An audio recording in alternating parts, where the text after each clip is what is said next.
Muchas gracias. Creo que acá en la audiencia hay gente más magistral que yo en mi caso, así que hay emprendedores, hay académicos. Gracias por el título. Y también gracias a Natalie, que acaba de decir que aquí hay gente que hace desde 2019 o hace 20 años que se preocupa por este tema. Creo que con su comentario me ha regalado 10 años. Muchísimas gracias. No me vienen mal. Con Fernando aquí nos conocemos desde las aulas de la universidad en Buenos Aires, en la Facultad de Derecho. Hicimos la carrera de abogados y después nos especializamos en Derecho de los Recursos Naturales, lo que fue el embrión del derecho ambiental. Luego en la profesión nos convertimos en competidores acérrimos, porque ambos trabajábamos en la industria de los residuos. Él para una empresa de recolección de residuos urbanos y yo para una empresa de recolección de residuos urbanos. Así que competíamos en licitaciones, pero nos queríamos, bueno, éramos compañeros y acá estamos casi 30 años después, que nos unimos hace algunos años para este emprendimiento en el cual estamos involucradísimos, tratando de colaborar con gobiernos, con empresas, con distintos sectores, un poco a concretar este sueño que nosotros tuvimos allá cuando éramos estudiantes. Así que los estudiantes que están en la sala también no aflojen y continúen con eso. Y la razón por la cual iniciamos esa carrera como estudiantes, ¿sí? En el caso de abogados, ahí compartía con el colega de la organización multilateral. Empecé haciendo un proyecto de investigación sobre toda la legislación relacionada a recursos naturales y cosas ambientales en Argentina. En esa época lo que iba a hacer, sentarme en la biblioteca de la Corte Suprema y empezar a mirar ley por ley desde la número 1 hasta el año 1994 cuando hicimos el proyecto. Volcar todo eso en un disquete de computadora que ya no existen y salió un libro que es un ladrillo así de profundo en donde está toda la recopilación de la legislación argentina al respecto. Creo que quedó en biblioteca nomás porque Argentina siguió acumulando leyes que siempre se cree que es la forma de poder orientar conductas o obviamente penalizar, que es lo que más se acostumbra y la industria lo sabe, ¿no? No me penalicen, sino ayúdenme a hacer un mejor proceso. Todo este cuento para un poco hablar de la transición de la industria hoy a adaptarse a los nuevos tiempos del cambio climático. En definitiva, todos escuchamos, todos leemos las mismas noticias, pero bueno, todos interpretamos los acontecimientos de acuerdo a nuestras convicciones y a la realidad. Obviamente la discusión de cambio climático es una discusión que ya está instalada en la mayoría de la sociedad, en la mayoría de las sociedades. Yo vengo de un país en este momento en donde todavía o nuevamente se discute el tema del cambio climático. Y la verdad es que sabemos que es un tema de una convicción política, pero la realidad nos dice otra cosa. Como decía Natalie, prueben taparse la nariz, haciendo referencia a ese comentario de taparse la nariz y contar dinero, ¿no? Bueno, obviamente es el aire que respiramos, el agua pura que tomamos y todo eso relacionado a cómo desarrollamos nuestra vida social y nuestra vida económica. Y en eso las empresas han hecho un camino muy largo en estos últimos 30 años en transformar sus procesos de producción y todos los cambios que ha habido desde aquellos inicios hasta el día de la fecha. Y hoy estamos con la obligación ya internacional, después de los distintos tratados internacionales sobre el cambio climático, los acuerdos, el Acuerdo de París.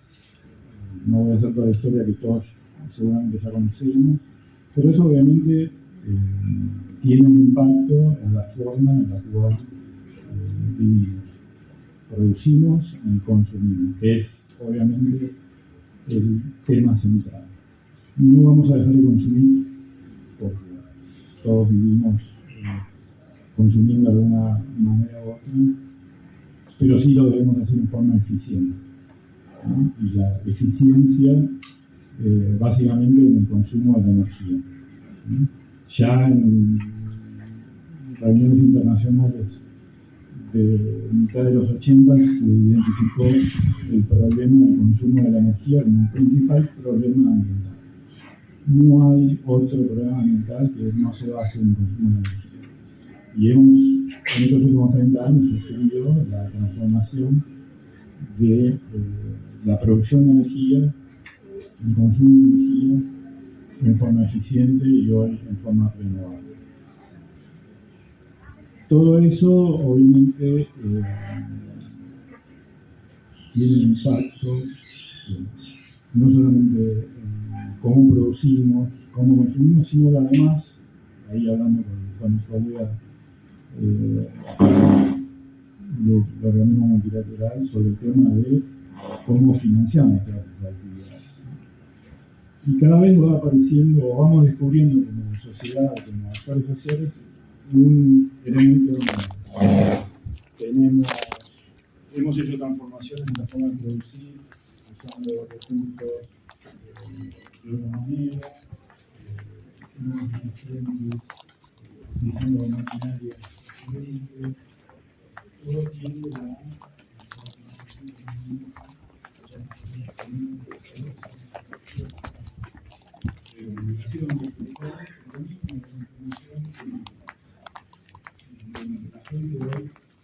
exige determinadas características en los productos de consumo que nosotros mismos debemos de. Ahí veo sponsors del evento Coca-Cola. Recuerdo como abogados el tema del uso del agua que hacía el embotellador Coca-Cola en Argentina, cuyo abogado en calidad nuestro, y empezábamos a hablar de esos temas, insisto, allá por hace 30 años. Y hoy tenemos ya, por ejemplo, el mercado, cómo se mueve a través de recursos financieros que estamos teniendo algunos proyectos verdes, o por ejemplo, el tema de ESG, como se conoce en inglés, que tiene que ver con el tema de la gobernanza, la sostenibilidad y la cuestión ambiental. En esos tres puntos que se tocan, que también políticamente hoy en algunos países, principalmente en Estados Unidos, está teniendo es parte de la batalla política, más que de la realidad, ¿no? ¿Por qué? Porque las empresas producen en forma ambiental, respetando las cuestiones de sustentabilidad, los objetivos del desarrollo sostenible que tenemos ahí en el banner, que ya no hay dudas, pero lo siguen dudando. ¿Y cómo se gobiernan las empresas? El corporate governance que se conoce, basado en muchos de esos principios y penalizados por los inversores. Si mi empresa no está gobernada de acuerdo a muchos de esos principios, seguramente el inversor va a buscar una empresa que tenga características limpias, eficientes, de acuerdo a estos nuevos principios. Y eso se ha traducido a cómo consigo un crédito, cómo invierto en una compañía, cómo podemos fondear un emprendedor, de algunos que están acá sentados en esta audiencia hoy, y cómo capturamos toda la información que necesito, cómo hacemos todos los informes, ¿para qué? Para el que me invierte dinero en mi emprendimiento pueda ver que el dinero que me han prestado se usa para lo que realmente yo les dije que me lo prestaron y yo lo puedo usar. Así que vamos evolucionando en estos 30 años a pasos agigantados. A veces pensamos que no hemos hecho mucho avance, pero la verdad que sí, que hemos hecho un avance tremendo, ¿no? Y ya no hay vuelta atrás. Quizá el tema circular nos confunde un poco, porque en realidad vamos avanzando, no estamos dando vueltas en círculo. A mí me dio, en esta charla previa con uno de los colegas, sentí una cuestión circular de volver tantos años para atrás, de las cosas que hablábamos hace tanto tiempo, pero, pucha, hemos avanzado un montón. Y hoy tenemos técnicas, tenemos actitudes que realmente demuestran que hemos cambiado. Y obviamente el tema de la economía circular nosotros lo vemos en todo el impacto, en todos los procesos, cómo usamos los recursos a diario en cada una de las actividades en las cuales todos nosotros estamos involucrados. Fernando ahora nos va a hablar de nuestro origen, básicamente, que es el tema de las regulaciones, nuestro expertise, que son las regulaciones, los estándares aplicados al tema de la economía circular y a cómo usar los recursos en forma eficiente. Eso es lo que sabemos hacer, eso es lo que hicimos durante mucho tiempo y es lo que nosotros ayudamos a nuestros clientes, en todo caso, a entender cómo manejar las distintas regulaciones locales, internacionales, estándares que son voluntarios, pero que el consumidor quiere ver cuando consume. Y además, muy importante, para Paraguay en este caso, la actividad, la estabilidad económica, las posibilidades de crecimiento, el acceso a distintos mercados y las obligaciones que eso trae. Para Europa les van a pedir un sello de un producto que viene de un lugar que no está deforestado. Hay ya sellos para la exportación de carne para distintos países. En fin, obviamente todo esto ustedes lo conocen, pero es remarcar la importancia de entender cuáles son las obligaciones que tengo y cómo puedo hacer frente a esas obligaciones. Así que gracias por permitir este pequeño comentario y le dejo ahora para la pregunta.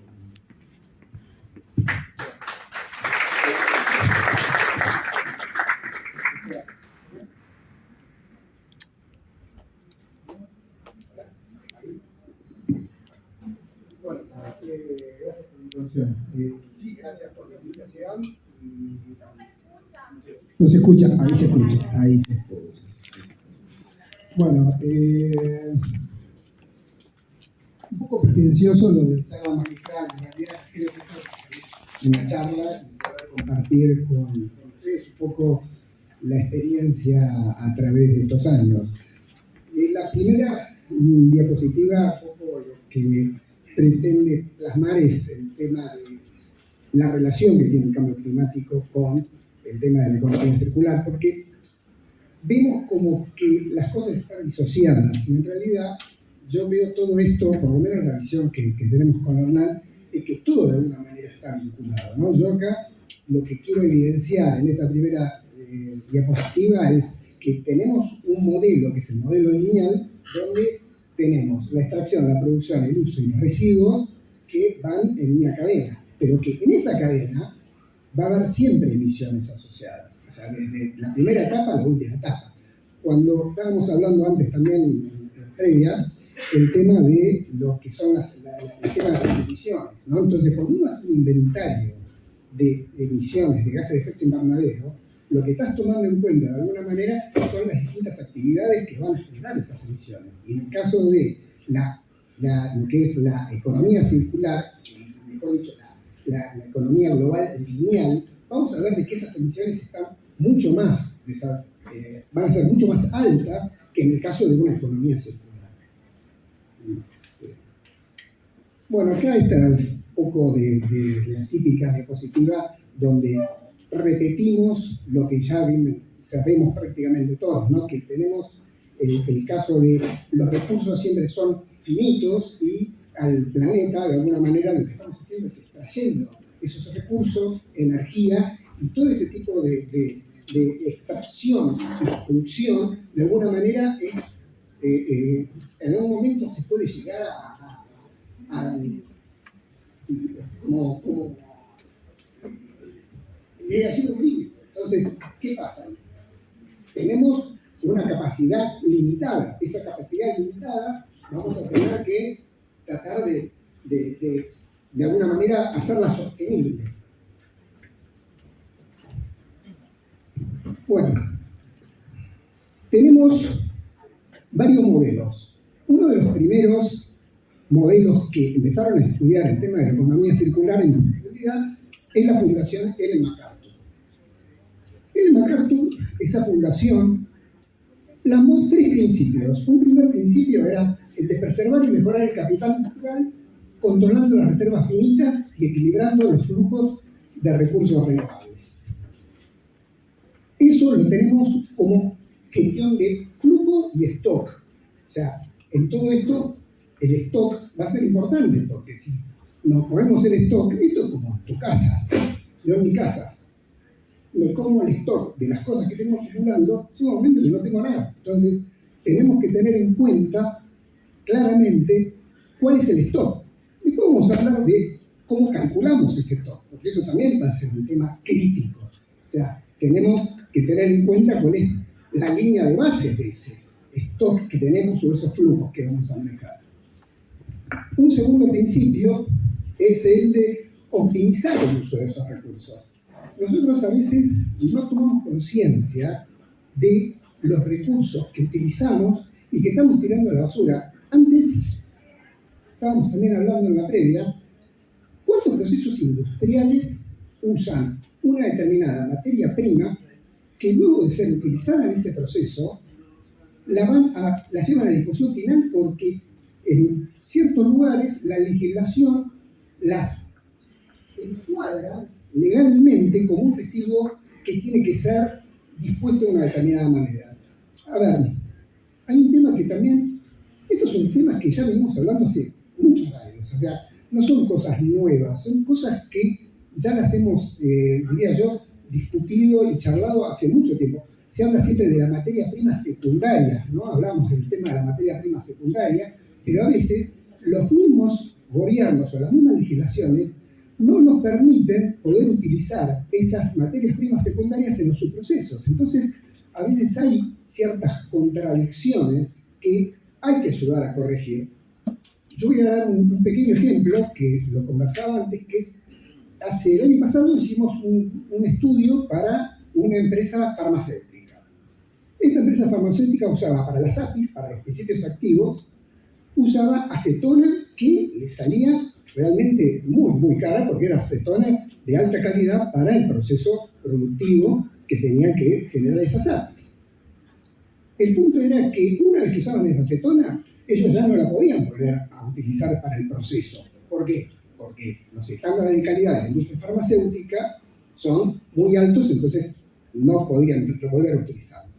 Pero esa misma acetona podía ser utilizada por alguna empresa que usara, por ejemplo, decapantes industriales o que usara para limpieza de pintura, etcétera, etcétera. Entonces, ¿qué sucedía? Ellos estaban de alguna manera obligados a esa acetona trasladarla a 500 kilómetros para incinerarla, o sea, desperdiciarla. ¿Por qué? Porque estaba encuadrada como un residuo peligroso. Entonces, hay que corregir también esas cosas. Cuando yo digo de optimizar el rendimiento de los recursos, o es, mejor dicho, no soy tan pretencioso de asumir ese principio, pero el punto es, hay que ser consciente también de eso. O sea, esto no es algo que salga solo, esto tiene que estar acompañado por distintos actores. Después vamos a ver en otra diapositiva un poco todo eso.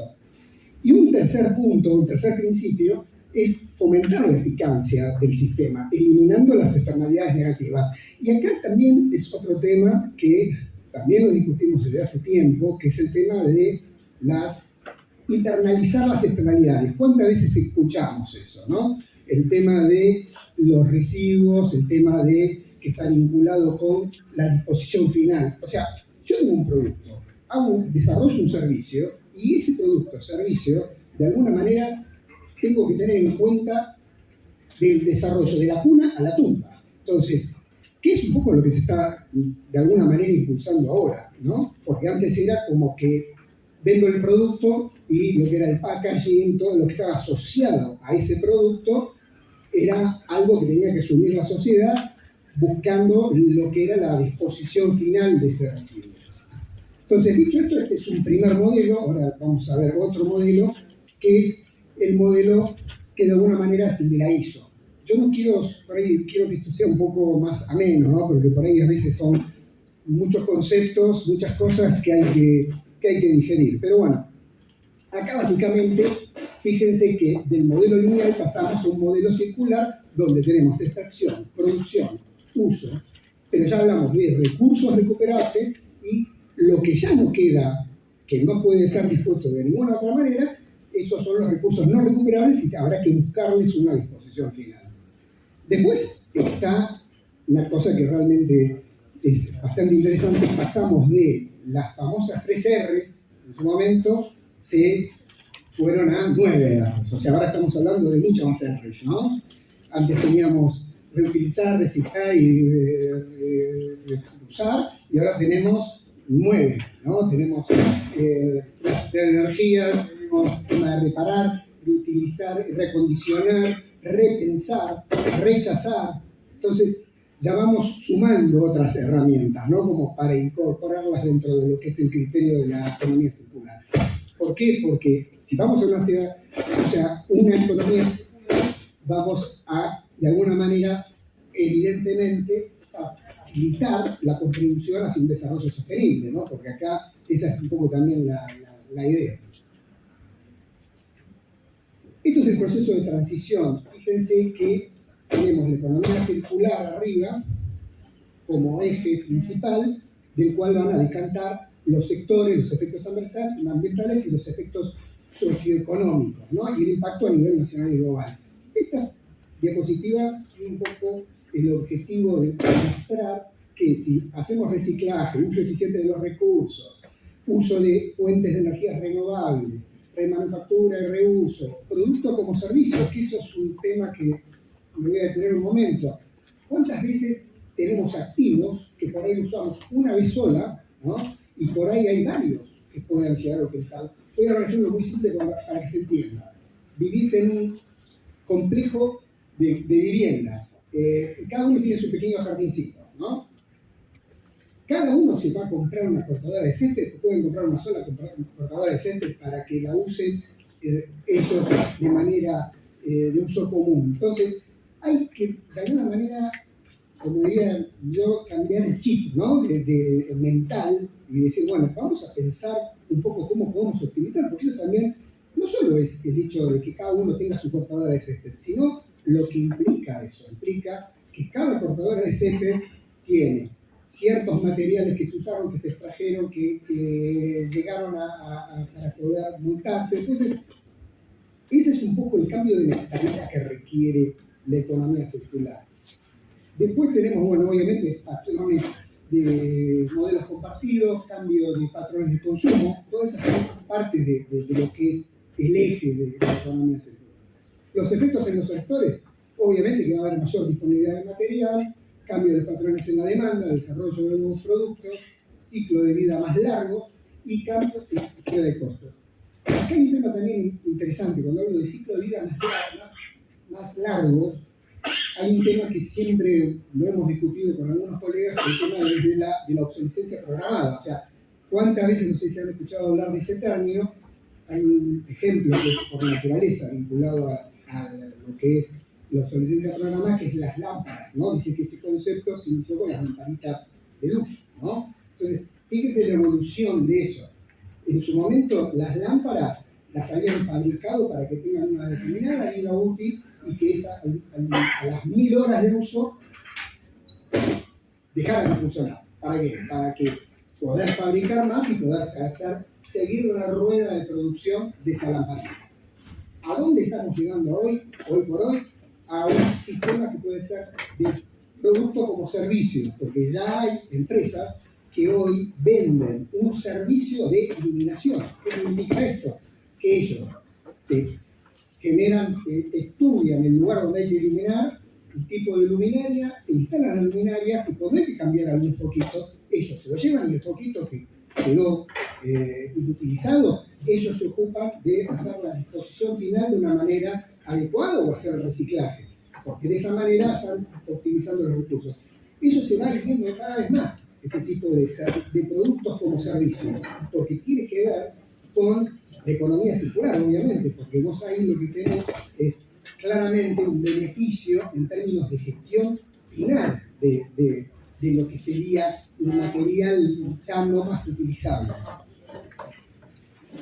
Bueno, obviamente que los efectos ambientales tienen emisiones de gases de efecto invernadero, reducción, consumo de materiales, el uso del agua, y en términos de efectos socioeconómicos tenemos el tema de empleo, porque supongamos que entiendo yo que están trabajando con temas de reciclaje, de plástico, ahí podés ir incorporando otros actores, o sea, gente que haga la clasificación, gente que haga la recolección, empresas que presten servicios para darle los contenedores necesarios que ayuden a clasificar. O sea, todo eso va generando un impulso en el empleo y también en un impacto distributivo, porque por ahí vas incorporando gente en la cadena de valor que por ahí antes estaba excluida y ahora está integrándose.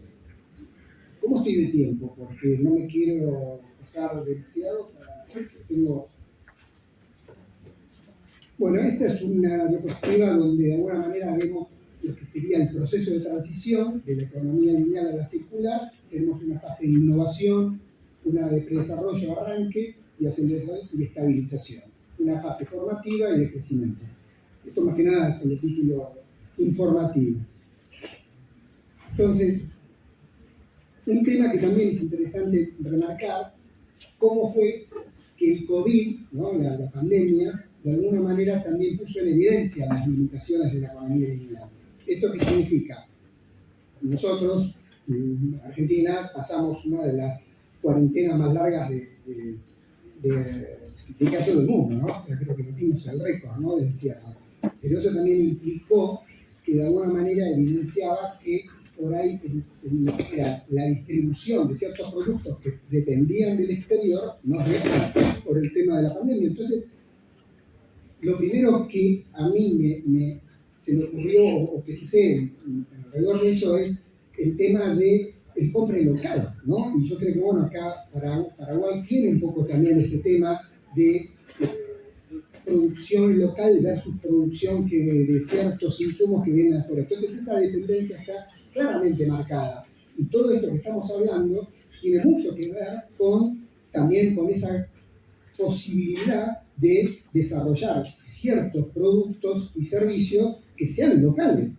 Por una cuestión, no digo solo económica, sino por una cuestión ambiental, porque claramente estamos evitando el tema de transporte, estamos evitando el tema, o sea, dejar de alguna manera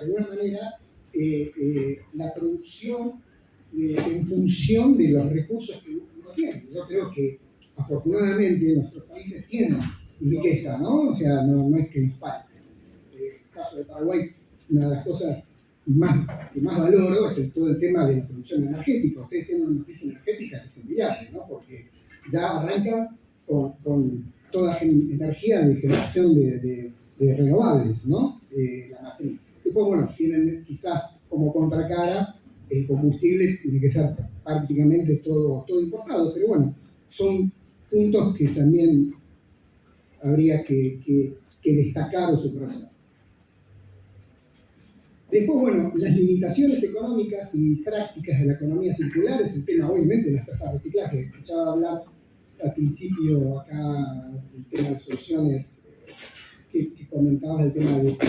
Ahora, el punto es, ¿tenemos datos que nos digan lo que se genera versus lo que se recicla, versus lo que se reutiliza?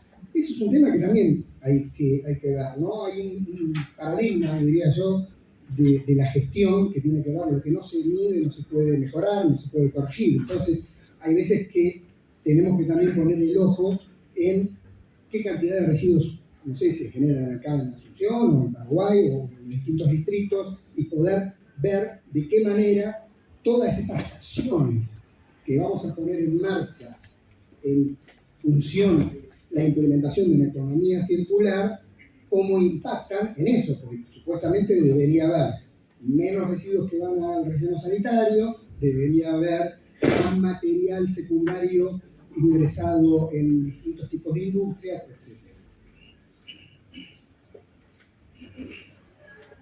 Condiciones básicas.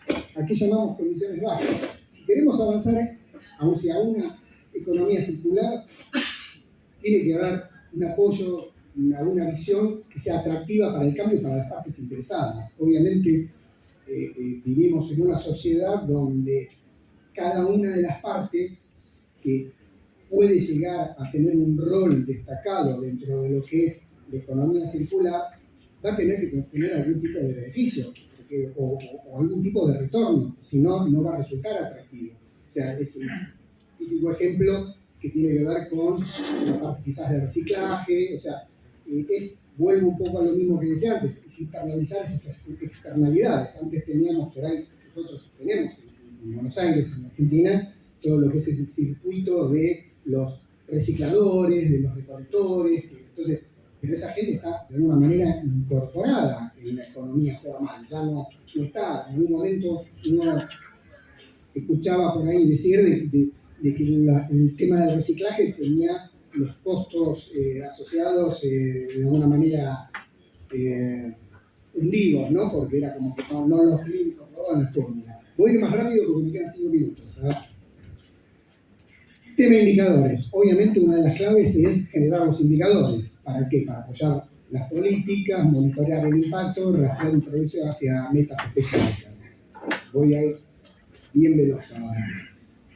¿Qué tenemos? Indicadores sobre fluentes y residuos, entradas en materias primas y secundarias. Esto igualmente entiendo yo que después el material lo van a compartir. Pero bueno, voy a ir un poco más rápido. Ahí hay un menú de tipos de indicadores, reducción de residuos, el tema de reducir el uso de sustancias extremadamente peligrosas. Eso está de alguna manera ya predefinido. Estrategia y política. Este es un tema importante, y voy a detenerme en un minuto, que es el tema de mayoría de las empresas tienen un sistema de gestión. A mí me dicen, no, yo no tengo un sistema de gestión digital, no tengo nada. Yo te puedo asegurar que lo tenés, porque de alguna manera algo tenés que tener armado para gestionar los residuos, etc. Entonces, el punto es incorporar dentro de esa planificación o estrategia los temas que tienen que ver con la economía circular. Innovación, modelos de negocios circulares, presupuesto de innovación. Y ahora, para cerrar, estandarización. Salió una nueva ISO. Familia de ISO, la 50.000, 59.000, otra familia más. Crece la familia ISO, vamos, la 14.000, que tiene todo lo que tiene que ver con el medio ambiente, temas de 14.064 con gases de efecto invernadero. Bueno, acaba de publicarse en mayo la de economía circular. No me voy a detener demasiado en esto, el punto acá es que de alguna manera repite ciertos conceptos que tienen que ver con la gestión ambiental. Ya que cuando hablamos de sistemas de gestión, yo no lo puedo ver disociado, o sea, lo veo como parte de lo mismo, ¿no? O sea, tenemos los sistemas de gestión en el fondo, son sistemas de captura de datos e información para poder tomar decisiones. Entonces, podemos enfocarlos hacia lo que es gases de efecto invernadero, gestión de residuos energéticos, materiales, etc. Esta me voy a pasar un poco de alto porque son conceptos que, insisto, después van a poder verlos. Estos son los principios que establece la ISO: pensamiento sistémico, creación de valor, compartir el valor, administrar recursos, la trazabilidad de recursos, resiliencia de los ecosistemas y acciones. Acá las acciones, tenemos acciones que crean valor agregado, por ejemplo, diseñar para la circularidad. ¿Qué significa esto? Que diseño ya el producto pensando cuál va a ser el ciclo de su vida y cómo va a ser su disposición final en el caso que llegue alguna parte de ese producto que tenga que ir a disposición final. Acciones que tienen que ver con la recuperación de valor, logística inversa, o sea, de golpe el mismo que produce un producto, cuando lo distribuye y cuando va con su nueva partida de producto hacia un supermercado o lo que sea, se lleva quizás lo que tendría que después reutilizar o reciclar para poder incorporarlo de nuevo dentro de la cadena. Y acá, bueno, lo que comentaba antes, ¿no? Lo que tiene que ver con las R's, ¿no? Repensar, rechazar, el tema de reducir, reparar. Yo creo que hay una ventaja que tenemos, ¿no? Y esto creo que podemos llegar a coincidir, ¿no? Yo tengo un amigo que vivió en Alemania y él me decía, él era mecánico naval, ¿no? Entonces se rompía una lancha, motor, y era sacar una parte, tirarla y poner otra parte. Claro, él acostumbrado a estar en Argentina, decía, a veces no había los repuestos, no tenía entonces directamente se daba maña, desarmaba el motor y lo reparaba. Entonces, quizás eso es una ventaja que puede tener nuestra cultura, ¿no? De que nos damos maña a veces a poder reparar cosas que por ahí en otros países, en función también de lo que es el valor, obviamente, de la mano de obra, hace que no se impulse o no se promueva la reparación de ciertas piezas o materiales o partes. Y el tema de reminar también es interesante. Yo me acuerdo hace muchos años atrás, me hablaba un americano, me decía que el relleno sanitario de San Francisco tenía más cobre que la mina de cobre que tenía, no sé, en Estados Unidos, porque, claro, con todo lo que tiraban ahí, había un dato estadístico que decía que el cobre que había dentro del relleno sanitario enterrado era una mina de cobre. Entonces, cosas también para reflexionar, ¿no? Porque a veces cuántas cosas se van a un relleno sanitario o a un vertedero sin pensar de que estamos tirando materia prima, ¿no? O sea, bueno, esta es la familia, el resumen, ¿no? La presentación oficial de las tres normas más importantes de la ISO 50000. Y me detuvo en la última, la 50020, que con la parte de resultados consistentes y verificables. Esa última norma va a ser la que va a ser verificable. ¿Qué significa esto? Que los datos de esa que surjan del estudio, del análisis que se haga bajo los requerimientos de esa norma, van a poder ir a ser auditables por una tercera parte, un ente de certificación, si es correcto, esto es lo tuyo. Y cerrando, acá un ejemplo de extracción de materias primas, producción, empaque y distribución, de qué manera se puede dar la reducción de la huella de carbono a través del ciclo de vida. Y con eso creo que estamos. Listo, ya llegué a tiempo con un minuto ahí.